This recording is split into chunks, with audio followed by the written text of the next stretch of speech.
Makanya disitulah kita paham. Kalau kemudian kita kemudian merenungi para ahli lughah, para ahli bahasa ketika sudah menerangkan dunia, Masya Allah ya, tidak ada yang istimewa dari kriteria yang bernama dunia.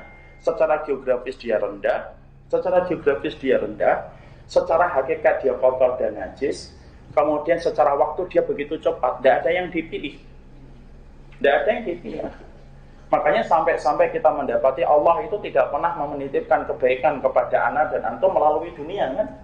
Dan jangan pernah kita mengira bahwasanya dunia itu menjadi sumber tanda keberkahan hidup kita. Allah tidak pernah menitipkan tanda keberkahan itu melalui dunia. Karena hari ini banyak masyarakat yang masih berpikir secara singkat, secara pendek. Kalau dia mendapatkan dunia itu berarti barokah. Berapa banyak suami itu sembari ngeteh itu di sore hari. Ini contohnya teh ya, walaupun ini air ya. Dia kemudian sedang duduk bersama, kemudian istrinya ngeliatin mobil, ngeliatin rumah, kemudian dia ngomong, Masya Allah ya dik, kita barokah betul hidupnya ya. Ini bisnis kita lancar, semuanya gampang, Allah sedang sayang sama kita. Padahal kemudian ketika Allah itu menunjukkan sayang, apakah Allah menunjukkan itu dengan dunia? Enggak. Kalau Allah itu menunjukkan sayang itu dengan dunia, dan dunia itu tanda kesayangan Allah kepada seorang hamba, maaf, kita akan dapati bahwasanya para sahabat adalah orang yang paling top ketika mencari dunia, mengalahkan Romawi dan mengalahkan Persia. Tapi maaf ya, dalam urusan dunia, para sahabat itu kalah dibandingkan Romawi dan Persia ketika mereka memimpin peradaban pada saat itu.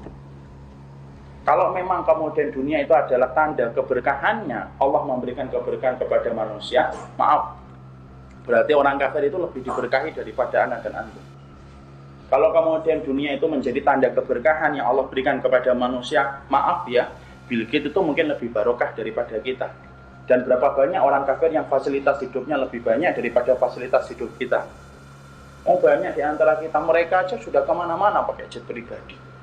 Lah kita pakainya apa? Tiket promo. Itu pun nyarinya di Traveloka aja sudah 2 bulan sebelumnya. Padahal mereka adalah orang yang solih.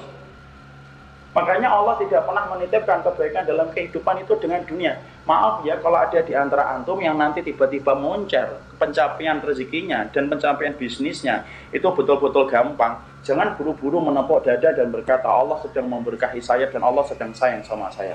Karena berapa banyak orang yang ngomong kayak gitu ketika proyeknya dan ketika kemudian kontraknya banyak, kemudian dia berkata Allah itu sedang sayang banget sama kita. Padahal Allah jelas mengatakan bahwasanya terbalik, Allah tidak pernah menitipkan itu dalam kehidupan kita. Makanya Allah kemudian menyampaikan di dalam surat Al-An'am 44, Allah berfirman begitu jelasnya, falamma nasu ma dzukiru bihi fatahna alaihim abwaaba kulli syai'in hatta idza farihu bima utu akhadnahum baghtatan fa idza hum mublisun. Ayat ini penting ikhwan buat anak dan buat antum. Ketika Allah kemudian berfirman dalam surat Al-An'am 44, Allah berfirman begini, falamma nasu, kalau kami dapati ada manusia itu sudah lupa terhadap peringatan yang kami berikan kepada mereka. Jadi kalau ada manusia itu sudah lupa peringatan Allah, maksiat terus, yang haram diterjang terus, yang tidak boleh diterjang terus, betul-betul buta dan tidak peduli dan cuek kepada apa yang ditetapkan oleh Allah. Nasu itu namanya, nasu itu lupa, dari kata nasya yang sah. Kalau kami dapati manusia itu lupa terhadap peringatan yang kami berikan, apa yang Allah sampaikan? Fatahna alaihim abwaaba kulli syai'. Kami tidak mengirimkan azab, tapi Allah justru mengatakan apa? Kami akan membukakan pintu-pintu kesenangan duniawi yang untuk mereka. Loh, lihat.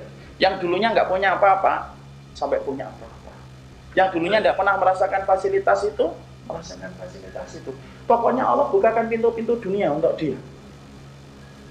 Hatta idza farihu bima utu, sampai ketika dia tenggelam dengan semua kenikmatan dunia yang telah Allah berikan, menjadikan pikirannya dan jiwanya itu amnesia total terhadap peringatan yang diberikan oleh Allah karena merasa dia sudah menggenggam kenikmatan hidup dan dia merasa dia dicintai oleh Allah.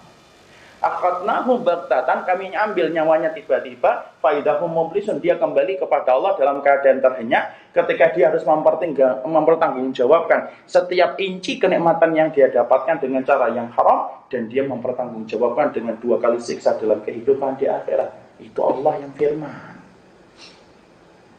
Jadi ada orang yang mereka dicintai oleh Allah, ada yang kaya, ada yang tidak kaya. Tapi yang ingin saya garis bawahi, jangan pernah kita mengartikan ketika kita sudah paham dunia itu secara definisi saja tidak ada yang menarik dan tidak ada yang istimewa. Jangan buru-buru kita nepok dada kalau dunia saya dan dunia antum sedang dimudahkan oleh Allah. Kemudian kita menghirup napas dengan begitu dalam dan berkata, Allah ridho sama kita. Dalilnya